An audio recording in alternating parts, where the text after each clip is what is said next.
high all day. Yes. With all the buzz and the energy and meeting so many wonderful people and talking about our favorite things.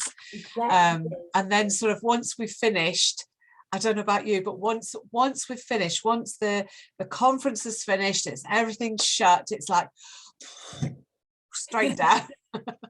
Yeah, but the nice thing is I have a day off tomorrow. I usually work on a Saturday morning because clients are working, so I have the morning off tomorrow, which is nice. So I will introduce you properly instead of just chatting away.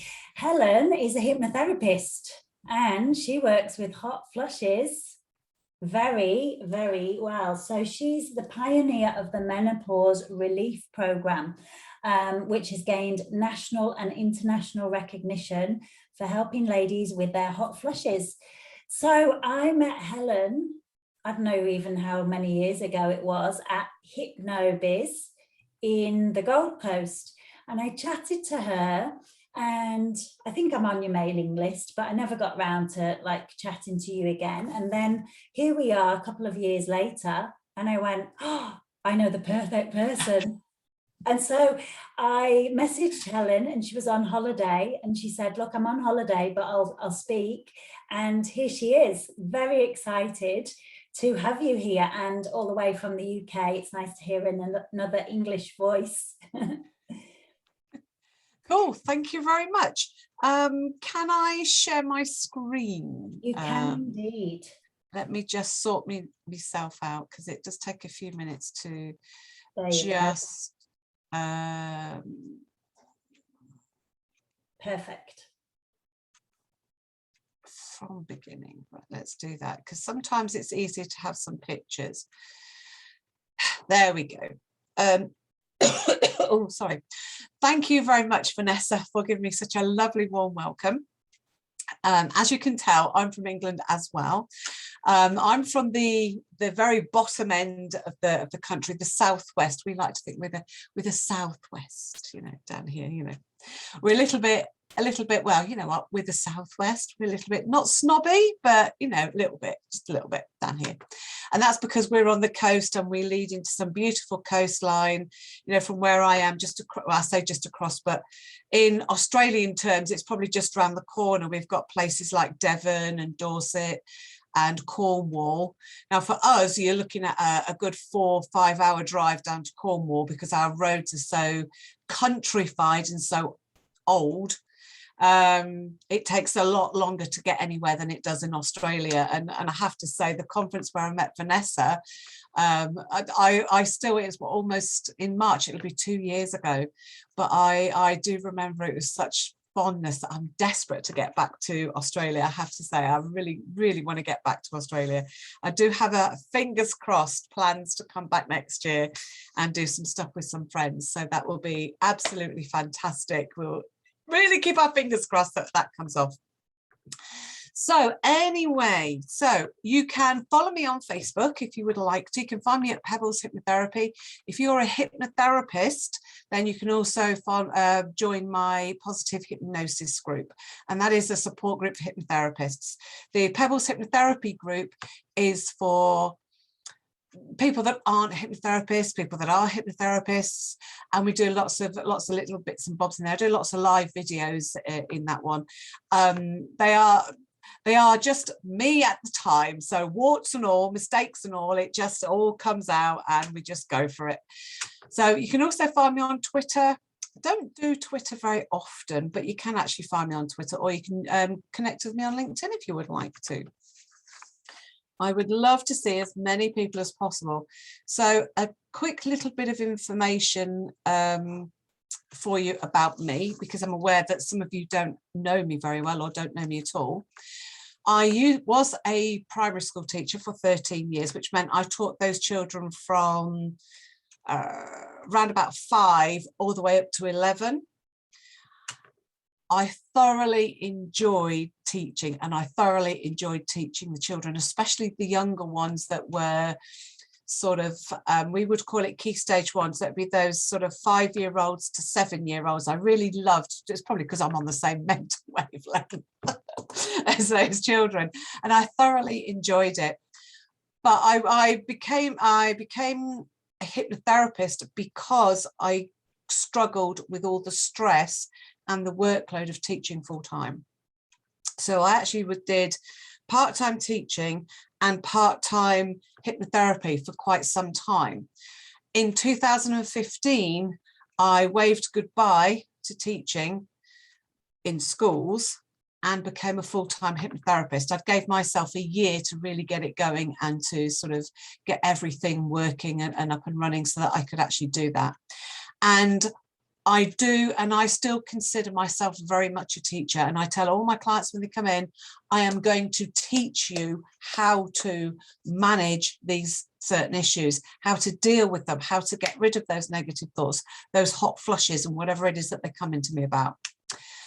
So this is the, when I'm not working online, this is the face-to-face centre that I work from in the very old part of a big town. They like to call themselves a city, but they're not actually a city. A big town not far from me, called Swindon.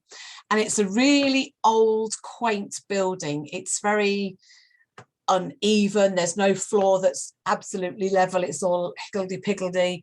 All the walls are sort of like this. There's nothing. It's not straight. It's not like a box. It's all higgledy-piggledy, and it's about 3 stories to it. So it's a very interesting building. It has a staircase that is not quite a spiral staircase, but it is pretty sharp. And I tell you what, being in the building late at night on your own is very creepy. I try not to do that, I have to be honest. It does really creep me out a little bit. But it is a lovely, lovely, quaint building full of character, we call that. So some of the things that I do then, I became an author back in 2018, My Menopause, My Way, which is on Amazon, and it's a self-help book designed to help people that are not, or ladies really, that are not likely to go and seek help but need help. So there's lots of hints and tips and stories and all sorts of things in there. I also work online with clients, and I also teach online too, which is what this one is about. I was teaching with a friend, Sarah Herring, a few weeks back. This was when I used to see clients at home before COVID. And this was the first time that I spoke at a conference back in 2016. That was in Canada. That was the picture that I found this morning when I thought, oh, that might be quite a good idea. I was going to put a picture in of Molly the cat, but I couldn't squeeze it in. So I thought, well, I'll put one in the Facebook group, because Molly finds her way into almost every photo or every Zoom call that I do. So she does love to get her little furry face in there. You know, Molly's my cat. So what we're going to talk about today is how we can use hypnosis to help with those hot flushes, to turn the intensity of the heat down. And in a lot of cases, and when I say a lot of cases, I would say about 98% of the ladies that I work with eliminate a huge portion of those hot flushes. And in some cases, they eliminate them all. So let's have a look at a little bit of science, because sometimes we need to, in the hypnosis world, where there's very much a pressure to back up what we're saying that we can do with scientific evidence. So back in 2012, there was a study done on the use of hypnosis directly on menopausal hot flushes. And that was by Professor Gary Elkins of the Baylor University. Now, they discovered after, I think it was about a month, the ladies had been able to, that were on the actual trial, they were able to reduce the intensity of those hot flushes by about 70%, which is absolutely fantastic. And when I first started I have to be honest, when I first started all this work, I didn't do any research. I just decided, because I'd had a hysterectomy. And I remember, this sounds a little bit arrogant and a little bit, not flippant, I can't think of the right word, but I remember lying in the hospital bed the day after my surgery thinking, right, what do I know then about this menopausal arc?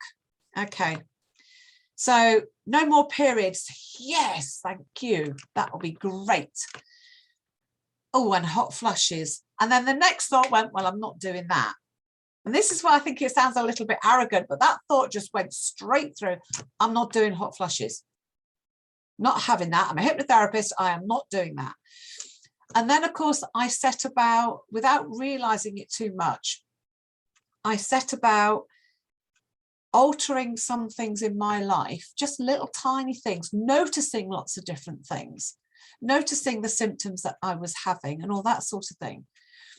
And through that, I then eventually developed the menopause relief program, which I then trialed and discovered that the ladies were turning the heat right down from the first session, but they were also starting to eliminate some of those hot flushes too. And I thought, oh, okay, this is interesting. And then the next one came in and said the same thing. And then the one after that, and the one after that, and the one after that. And I thought, this is really interesting. Bearing in mind, I didn't know anything about menopause before I started. I didn't know anything about research, clinical research, and I didn't know what other people were doing. I just know that nobody else was doing it, or very few people were doing it. So a friend of mine said to me, right, Helen, you need to start putting this into some sort of training manual, because this needs to be got right out there and other therapists trained. You bet. Have you done your research? And of course, me being there, I went, yes, yeah. Of course, I have Google. And there, lo and behold, when I was in my hospital bed, the university in America were doing research on hot flushes at that time and found exactly the same results that as I had. My results were slightly better purely because the study was on doing just relaxation. Now, the difference with what I do is I do a little bit of relaxation in there. All hypnosis has a part of relaxation in it, but I add in tools and techniques too. So I help you to mentally make those changes on the inside that actually appear on the physical side. And that's the slight difference. That's why my results, or that's why I believe that my results were better than the ones that actually came out in the thing. So, and that's just a little bit of how the whole thing came about. And then, of course, as you know, I ended up going around lots of conferences, Gold Coast being fantastic. It's got to be the best one. Just saying, all over the world. So, which is absolutely fantastic. So, menopause then, as you know, menopause is when we cease to become fertile. We stop being able to have children. Now, for a lot of ladies, that is a really, oh God, for that, it's a bit of a relief in some ways. But for other ladies, it's it could be quite a sad thing. It depends on your point of view. It depends on your disposition, I think. Some ladies will feel very sad because they can't have children anymore. Some ladies will view it as, oh, right, well, it's a downhill run now into old age, and feel quite low about it. So part of what we do is to help you feel empowered. Because one of the other things that I've found, and some of you may be able to resonate with this, one of the things that I've found is that some ladies feel like menopause is being done to them, as in, will have no control over it. It's the menopause, it's in control, like it's a kind of an entity. Now, as I said to you right at the very beginning, I'm very much a teacher. So my perspective is, right, I'm going to teach you how to take the control back from menopause, because there is a lot of things that you can do that you can control yourself. Now, most people think because it's a physical thing, it's a hormonal thing, which actually it is a hormonal thing, that you have no control over it. And that's not the case. You do. Well, one of the things that you have to remember, especially with hypnosis, is thoughts create feelings. So the way you think about the menopause creates the way you feel. So there's lots of different things that go on here. So by the very nature of hypnosis helps you to start to change the way you think, to alter that thought pattern. So this is why it works, one of the reasons why it works very well. And of course, hypnosis works on, I was going to say, many levels. It's like a ripple effect. You know, when you throw a stone into a pool, where the stone hits, if you imagine that as the issue that you're coming in to see me about, in this case, hot flushes. So we hit the hot flushes, but there's ripples that go out further afield. So you will, in all likelihood, notice that other areas or other issues that you were struggling with, or maybe noticed a little issue with, you might be better at, might change too. So I'm just going to have a quick check on some of your comments, because I can see there's quite a few. That's okay. If there's any questions, Vanessa, if you can shout them out, because I won't necessarily see them in the thing. Okay, cool. So the average age of menopause is 51. I think I've come across one person in 6 years. 6 years I've been banging this menopause drum, and I think I've come across one person that was actually 51 when they started going through the menopause, or they noticed they were going through the menopause. In my experience, most ladies that come to see me are usually younger. Now, whether that's down to a dietary thing, a lot of it can be, actually, to be fair, a lot of it is down to hysterectomies, it's down to cancer. I do a lot of work with a breast cancer support group, chemical menopause. There's lots and lots of different ways that ladies end up at menopause. But at the end of the day, whether you end up in menopause naturally or through other means, like myself, the menopause is the menopause. You still end up at the same place. It's a bit like saying, if you were all traveling to Vanessa's for this conference face to face, some of you may have driven, some of you may have walked around the corner, some of you may have flown in, and maybe some might have gone across on a boat somewhere. I'm thinking New Zealand. I don't know whether there's a boat across from New Zealand. Geography is not my strong point. But the destination, the end of the journey, the destination is the same place, is what I'm saying. Now, for some people, it's an absolute breeze. They have very little symptoms. And I have to say that is my case. I don't have very much in the way of symptoms. And if I get the odd one, it's because I know that I've got myself a little bit out of balance. Because with menopause, if you think about balance, it's all about balance, keeping those scales as balanced as possible. Okay. And for some, you know, when you get that hot flush, it feels like a volcano exploding on the inside. You know, for others, it feels like a bit of a warm moment, you know, just and then I'm fine. And that's great. And, you know, for other people, it's a bit like,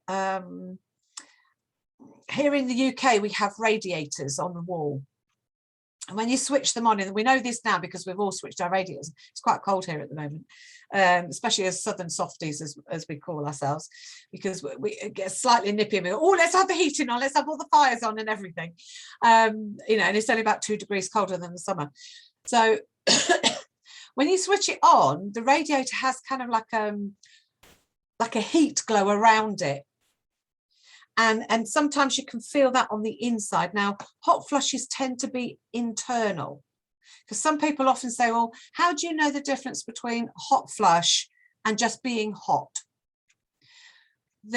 You've got to kind of concentrate on it for a moment to find the difference. Once you become aware, it's okay. Hot flushes tend to come from the inside, tend to be internal. If you're hot, it tends to be external on the skin. And there is a subtle difference between the two. Once you become aware of the difference for yourself, then it's quite easy to know, I'm just hot because it's sort of 35 degrees today, you know, logically I'm going to be hot. But equally, if it's a hot flush, it'll come from the inside. Of course, once that happens, then quite often, not always mind, but quite often, the cooling system comes out because the body's detected that you're too hot. So it sends out the cooling system, which is those dripping bits of sweat down your face, down the back of your neck. That's really pleasant, isn't it? And down under your chin, and oh, it can be horrible. It can be really embarrassing if you are in the middle of a meeting, say, and you're leading the meeting, and suddenly your color changes and you go beetroot red. You know, not everybody's skin color changes, but you know, if people know you, and to be fair, if you're very fair complexion like me, and Vanessa looks reasonably fair, if you go beetroot red, you can't hide it, because it stands out a little bit like a beacon, you know, and that can be really embarrassing too. And of course, when you've got the sweat running down your face, it's not, and it feels horrible too. It can feel really awful too, very churny, and of course your brain can stop as well. There's all that brain fog that we get sometimes. So the hot flushes or flashes, the night sweats, the irritability, the anxiety. Sometimes we have mood swings. Sometimes we feel a little depressed. Quite often, and then the sleep as well. Now, the sleep is quite an important one. If we find that we are not sleeping very well at night, it's quite often down to night sweats if we're having night sweats. So once we sort out those night sweats, the sleep tends to improve, and so does the anxiety, because quite a lot of the anxiety is centered around, what if I have a hot flush in the middle of the supermarket and I can't get out? What if I'm stuck somewhere? What if I have a hot flush when I'm in that meeting and I know the room is closed, there's no windows, the door's shut, it's full of people, and it's those kinds of thoughts that can quite often set off a lot of the anxiety centered around menopause. That being said, it's not always the case. Okay. Helen, once we, yes. Quick question. Mel's asked, she's 51 and her period stopped nearly 2 years ago, but she still feels the symptoms. Have you heard of that before? Oh, absolutely. It's common as anything. Yes. Yes. Now this is the difference. Okay. Now, medically speaking, did you say it was Mel? Yeah, Mel was past the menopause, has been post-menopause for a year, because medically speaking, you are in the menopause from your last period to a year later to that date. That year is your menopause. Now, that's medically speaking. After that, you are post-menopause. Us ladies, and I think we are right, to be perfectly honest, us ladies class menopause while we're having symptoms. Once those symptoms have stopped, then we then say we are post-menopause. Most ladies that I see have symptoms for anywhere from 3 years upwards. I think 10 years is the most I've worked with. It's the number that seems to come to my mind the most, and people are still having symptoms. So yes, Mel, you are not on your own. In fact, the vast majority of ladies are in that very same boat as you. You know, several years down the road, they are still dealing with the symptoms. And part of it is knowing how to manage those symptoms and what to do with some of the things. And hopefully you'll pick up some tips from what we're talking about today. If I can get my computer to just work. Again, so no, it's not going to play. There we go. One of the things that happens is, as we all know, our hormones drop during menopause. Now, we've got progesterone here, and we've got estrogen. I was going to say testosterone. That's because I was talking about testosterone yesterday. So we do have testosterone. Let's not forget that for us ladies. We do have it, but it's only a small amount. Estrogen and progesterone balance each other out. Okay, this is where, when we think about balance, this is when it just describes menopause perfectly. So progesterone drops quite quickly. Estrogen drops a lot slower. So that leaves estrogen unbalanced, because progesterone will balance out estrogen perfectly. if they're on the same, if they're balanced. So this is why we suffer symptoms, or we notice more symptoms when we go through the menopause. It is also possible or probable that when we go through our menstrual cycle, leading up to that menstrual cycle, when the progesterone level drops a little, then we might feel anxious, we might feel stressed, we might feel this, we might feel that. So what we need to do, especially in menopause, and from menopause, in fact, to be fair, generally speaking, throughout our life, we should make sure that we are eating a good balanced diet. And by that I mean things like the B6 vitamins, the zinc, the magnesium, because they are very good. There are only 3, there's more than 3, but there are only 3 really good vitamins and minerals that the body needs to make progesterone, because you can't eat anything with it in, which makes it very tricky for us. So that means we need to give our body what it needs to produce progesterone. So if we're eating a lot of processed foods, for instance, and maybe vegetables, this is a bit extreme, by the way, vegetables once a week, then our body could very well be struggling with the ingredients or the nutrients it needs to make progesterone. So therefore our symptoms could very well be more or worse than what they would be if we were eating less processed food, more fruit, more vegetables, and all that sort of thing. Does that make sense to everybody? Yeah. And generally speaking, for general menopause symptoms, we would be looking at increasing things like vitamin C, the B vitamins, omega-3. All of those are generally good vitamins and minerals and nutrients. Obviously there are more than just those ones that I've mentioned. That would be quite a long list if I were to give it you all. But we need to just make sure that we are including these into our diet. And it can be simple things like sunflower seeds, pumpkin seeds, and almonds. You only need a small bit in the palm of your hand. And I have a little pot on my desk, and it's got all of those 3 in it, just in case I notice that when you get really hungry, your stomach drops down, doesn't it? Or mine does. And I just have a quick little nibble of some of those. Or if I feel I'm getting a bit agitated, I have just a small bit in the palm of my hand, and that helps massively. So it doesn't take much to put what we need into the body. So now we need to look at common triggers. Now, these are things that actually set off hot flushes and night sweats.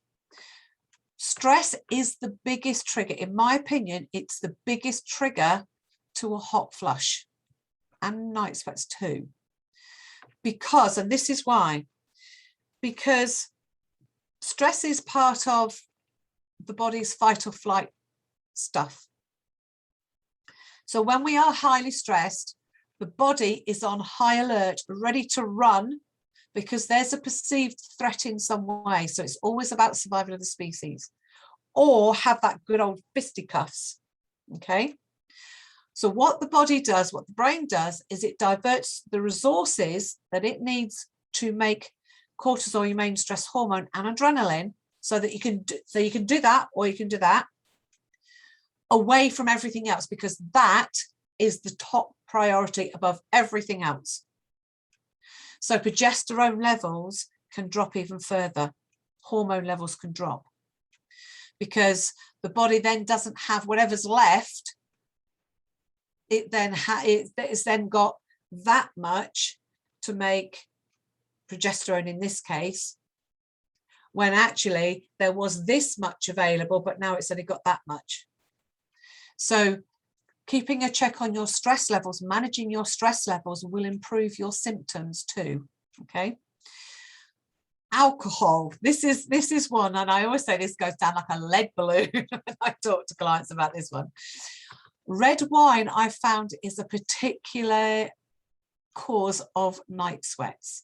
So if you are drinking, I can see Vanessa smiling here. If you are drinking alcohol in the evening and then having a massive night sweat in the middle of the night, then my suggestion is, for 1 or 2 nights, no alcohol. If that night sweat disappears, then you know what you were drinking, that alcohol drink was your trigger. So what I would then suggest is find a different alcohol. You know, everybody likes a little tipple. You know, I like a little drink every now and again. White wine isn't good for me either. White wines can set me off. Red wine, I stopped drinking donkeys years ago because that did not work well for me. But, you know, find something else that you can enjoy to drink. You know, I'm not saying I want you to become a teetotal, because I wouldn't suggest that to anybody, unless you want to, of course. But, you know, one of my clients came in and we had this conversation, and I said to her, look, it was that she said, oh, look, Helen, I'm dealing with night sweats and I want to get rid of them. The ones in the day aren't so bad. It's that night sweat that's really causing me a lot of problems. Okay. Are you drinking any alcohol? No. I said, okay. Just notice what you're doing then. So she went, all right then. And every time she came in, I kept asking her the same question. No, I'm not drinking any alcohol. And that night sweat's not got any better. Right, okay. And then this one day I said to her, are you really sure that you are not drinking any alcohol at all in the evening? No. And there was something in the back of my head, right back there, that kept going, this is alcohol, this is alcohol, this is alcohol. And then this next time she came in and she just looked at me, she walked in, you can always tell when they walk in the door, she looked at me with that look on her head, and I went, what's the matter? And she went, you know, you've been banging on about alcohol. And I went, yes. She went, well, I caught myself in the supermarket the other day taking a bottle of baby sham. Now, the baby sham in the UK is a very old-fashioned drink from the 60s and the 70s. And to be honest, I didn't know they still made it. It's a bit like a wine shandy. It's kind of like, it's a very weak wine with like lemonade or a fizzy stuff added to it. So it's really, really weak.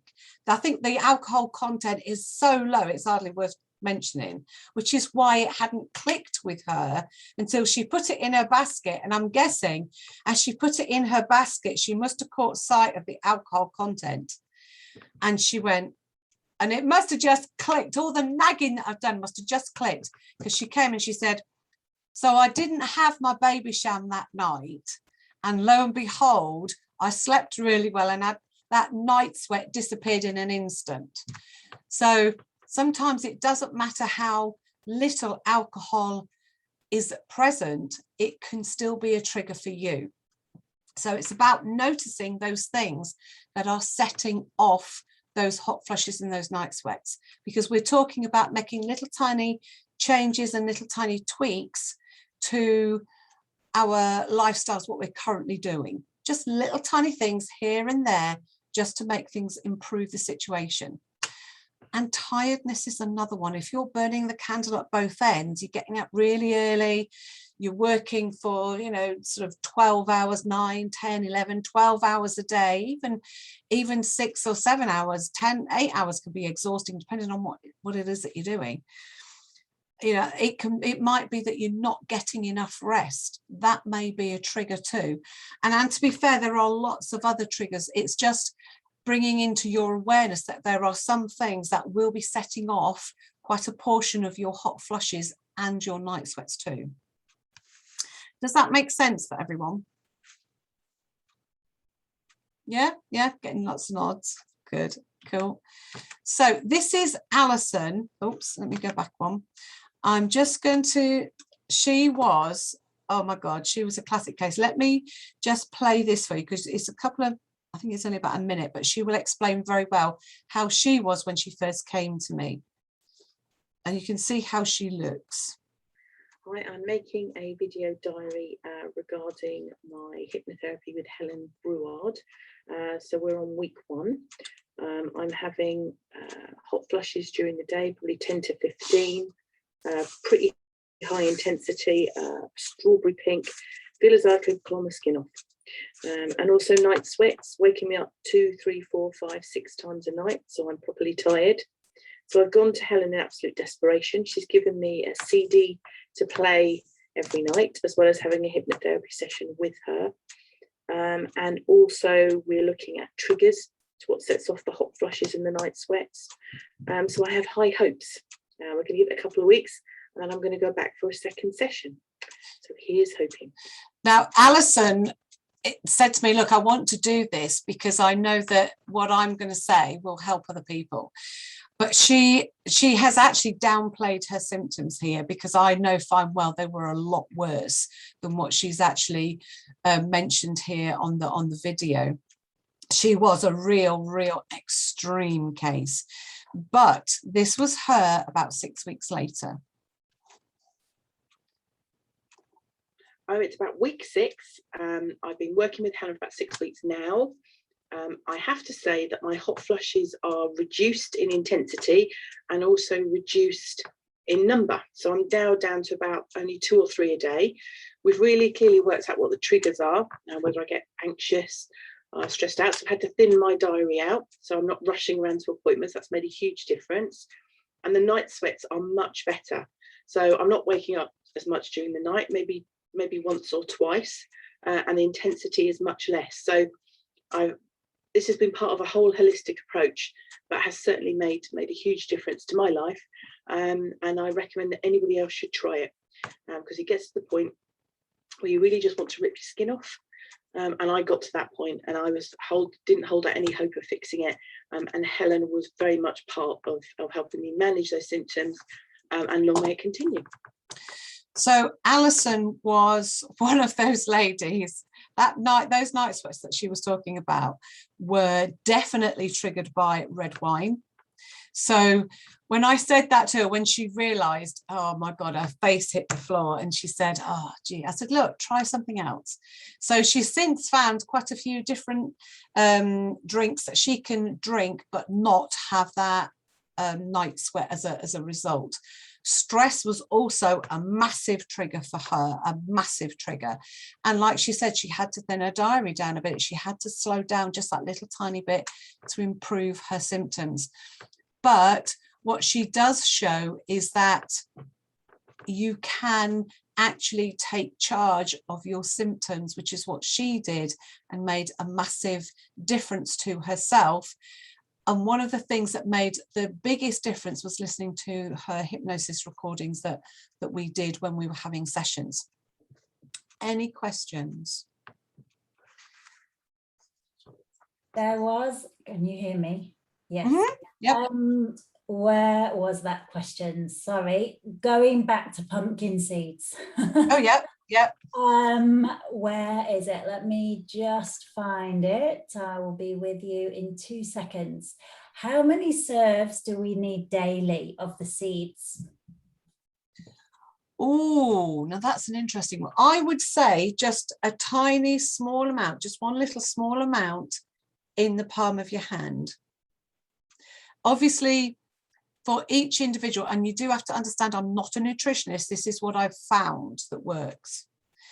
Every individual is going to need different amounts, because everybody's, and this is the difficult thing, isn't it? Because every individual will also need a slight variation on amounts every day. So I kind of always say a small little bit in the palm of your hand, or do you know what is really nice? Sprinkling a few seeds on your salad, if you have a salad. Really nice. Yeah, chicken and mango salad with sunflower seeds and pumpkin seeds and a few almonds is absolutely lush. Really nice. Just saying, it's one of my favorites, that's why. That's as much as my cooking goes, I have to be honest. I think with nuts and seeds, if you were anything like I used to be, you could just plow down and keep going and going and going. So you have to be a little bit careful on how many you eat, just because of the fat content in them. Yes. So yes. If you are the type of person like I used to be, who can literally eat a kilo and still not have that feeling of fullness, or to portion control. We'll ask Kylie, who is a brilliant nutritionist, about the portion sizes for seeds and stuff like that. But I would just say, don't keep the whole kilo bag anywhere in sight, because if you like them, you will just plow through. That's why I have a little tiny pot, and I only have a few in there. You know, if you think a small amount in the palm of your hand, then I think you're going to be roughly about right. But if you want to know in absolute detail, you need to speak to a nutritionalist. They'll give you the sort of quantities that you would probably want to know. Does that make sense? Yeah, totally. We'll ask Kylie, who was speaking earlier. She was fabulous. She would know.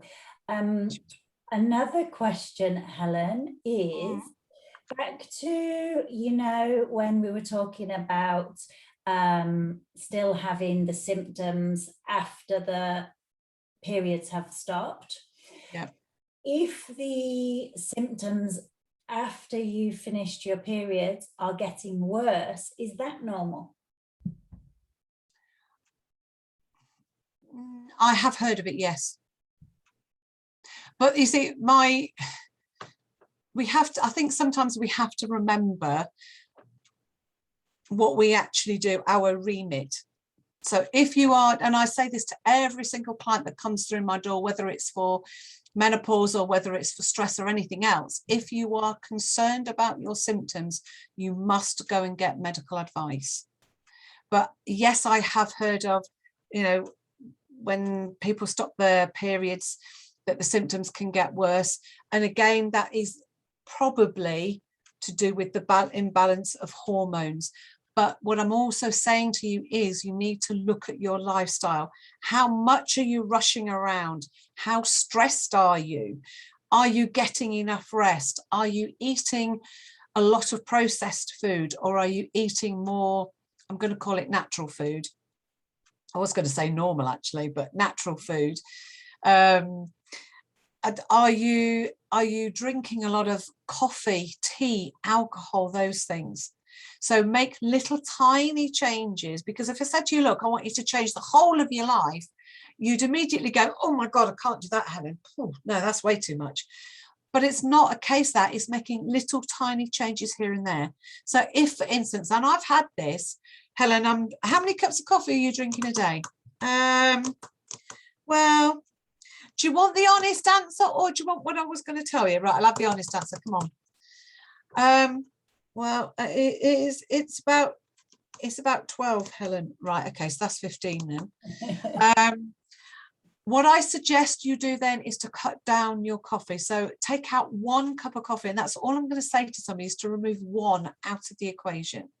Swap 1 for a fruit tea. There are lots and lots and lots of different fruit teas now on the market that are really nice, that will be better for you than coffee.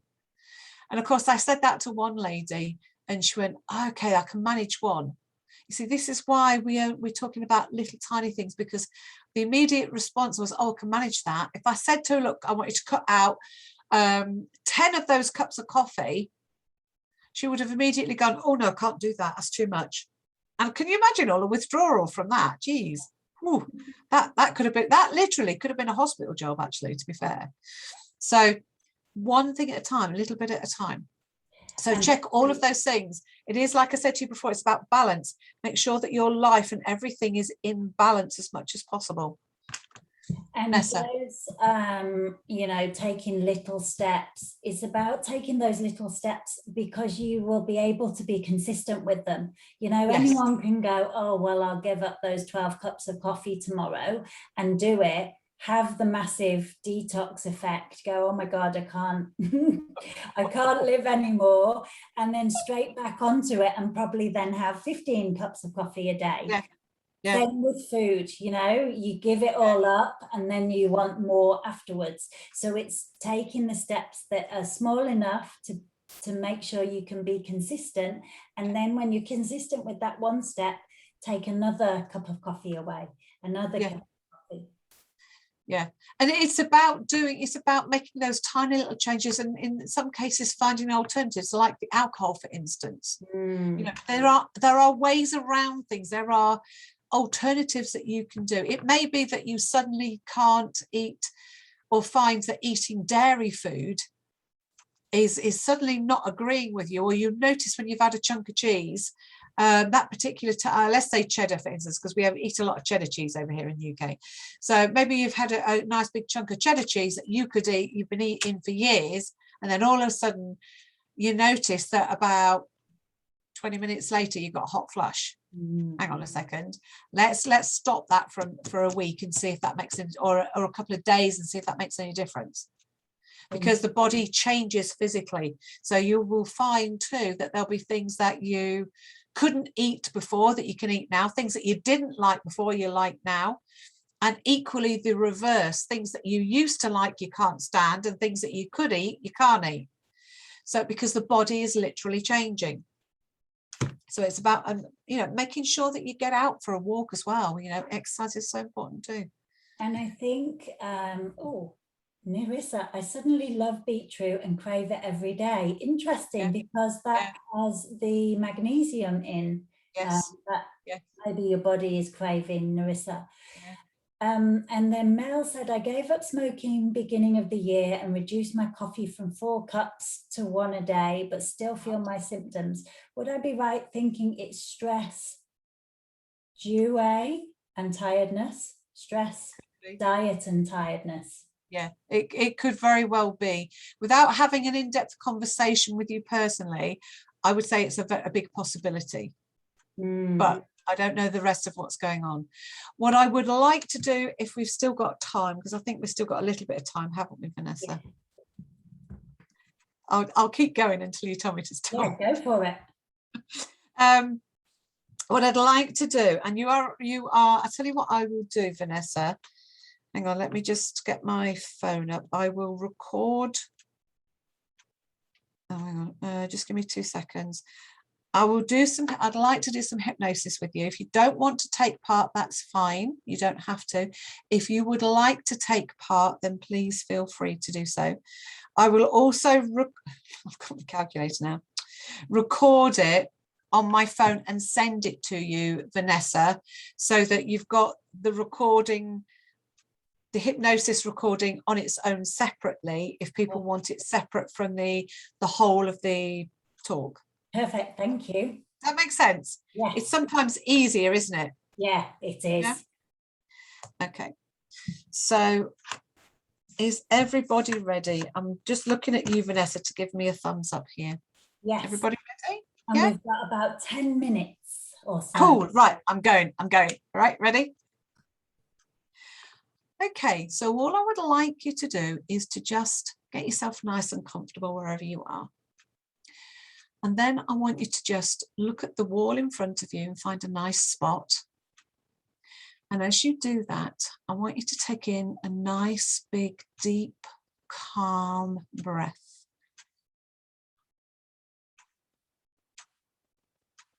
And then as you let it out, I want you to let out any extra warmth.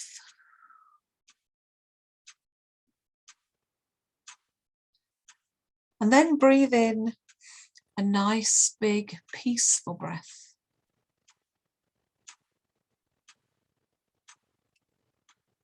And let out any stress.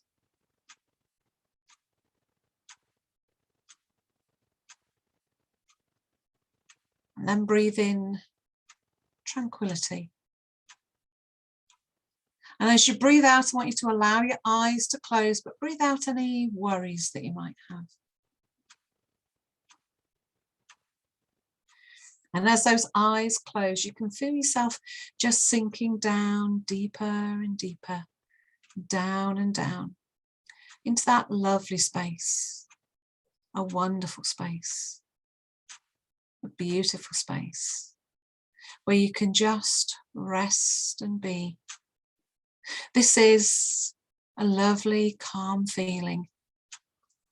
And with that wonderful mind of yours, because you have a fantastic imagination, I want you to just be aware of any parts of you, any parts of your body that may be feeling a little tense, that you need to just untwist and uncurl, to relax out.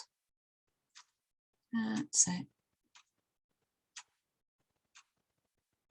And just feel almost like you're having a lovely, gentle, soft massage, especially around your shoulders and your neck, just easing away any tensions, any stresses, any worries. That's it.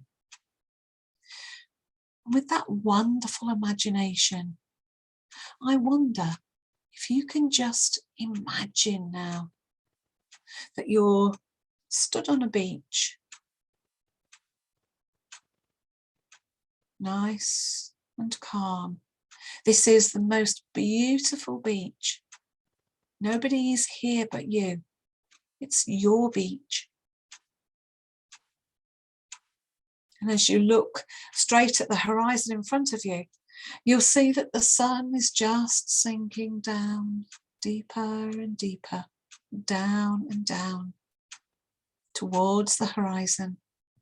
And as you walk towards the water now, that beautiful turquoisey blue water that's crystal clear, maybe you can see this in your mind's eye. Maybe you just know that it's there. Maybe you can just imagine, and that's fine. And as you walk towards that water, you can probably hear the sounds of the water in your head. You feel calmer with every step. You feel more peaceful with every step. And as you get to that shoreline, you feel that lovely cool water just gently curling around your toes, cooling you down, taking away any excess heat, taking away any tensions, taking away any stresses, just feeling cooler. And as that sun sinks deeper and deeper, that sky changes from that beautiful blue summer day kind of sky to those oranges, those beautiful yellows and pinks. Such a beautiful display. And as that sun sinks deeper and deeper, and that lovely cool water continues to curl around your toes, feels beautiful. And that sky gets so intense and so vividly beautiful, so gorgeous. You have a deep sense of peace here, a deep sense of calm. You feel okay. You feel right here. You feel like you again here in this space where everything is okay, where everything is good, beautiful, peaceful, cool, and calm. So all you need to do, if ever you want to feel cool and calm again, is just close your eyes for a second and bring yourself back to your beach and feel that lovely cool water around your toes and see that beautiful coloured sun setting down and down, deeper and deeper.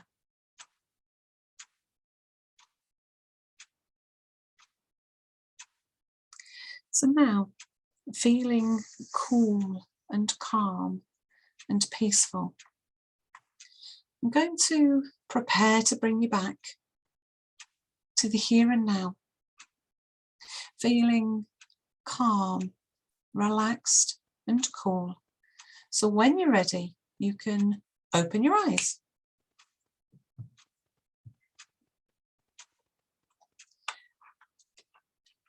How are we all doing? Is everybody back with us? I don't know about everybody, but in 10 minutes to the dot, do you feel how much calmer, how much cooler, how much everything seems a little bit less stressed and, you know, crazy? And that's a little tiny snippet of hypnotherapy, 10 minutes. So if you can do that each day to help de-stress, whether it be just stress in general or hot flushes or any other symptoms, hypnotherapy is so good to help with almost everything. Yeah, it absolutely is. And like you said, Vanessa, that was just a tiny snippet, you know, and it just shows you how wonderful your own imagination is, how you can go back to that beach now and feel that lovely cool water around your feet to help yourself calm down and to cool down. And one thing I will mention, because I have done a hypnosis for people before at a local talk, and what had happened was someone was not experiencing a hot flush or hotness in any way, because we were in an aircon studio and everybody was freezing. But I'd put this hypnosis together to help with hot flushes. So I did it anyway, because I had to leave early and get home. And thought to myself as I was doing it, no one's going to get it because it is freezing in here, but hey ho. Anyway, the ladies came back to me and said, I thought about your hypnosis a few weeks later when I was having a hot flush, and I was actually able to reduce the heat that I was feeling. So if you didn't feel that right then and there because of where you are, aircon or what have you, don't write it off completely, because sometimes you realize the effects from hypnotherapy after the event of actually being in the process. Yeah. And of course, what we're actually doing as well is providing you with the tools to be able to use it whenever you need to, not necessarily there and then. Yeah. So it like I said to you right at the very beginning, this is about teaching you for when you need it. Perfect. Thank you so much, Helen. That was fabulous. Thank you so much. Thank you so much for having me. My pleasure. We will hopefully see you in the Facebook group over the next few weeks. And I will pass on all your contact details and everything for everybody. So as with everybody that has been speaking today, you know, we are happy to ask questions, answer questions and help you out, because we just don't want you struggling. No, absolutely not. Because you don't have to struggle. Exactly. One last thing. What would be your advice or words of wisdom to leave everybody with? Oh gosh. Now you put me on the spot. I think what I would say is just remember balance. If your symptoms have got worse or they're not improving, then just stop for a second and notice what it is that's going on in your life. Have you been very stressed? Have you been rushing around like a woman possessed? Because we can all do that really well, can't we? Yes. You know, are you drinking those things that we were talking about before? What is going on in your life? And I can almost guarantee you that stress is in there somewhere.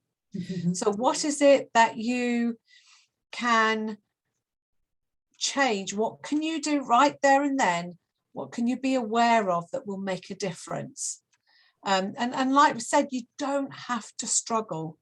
There are things that you can do yourself, you know, with help from a hypnotherapist like Vanessa, like myself, to help you with those symptoms, because you don't have to struggle. Exactly. And I think that's probably the biggest message, because a lot of ladies get to menopause and they think that they just have to manage, they just have to deal with it, or they just have to put up with it all, and you don't. Exactly. Fabulous. Thank you so much, Helen.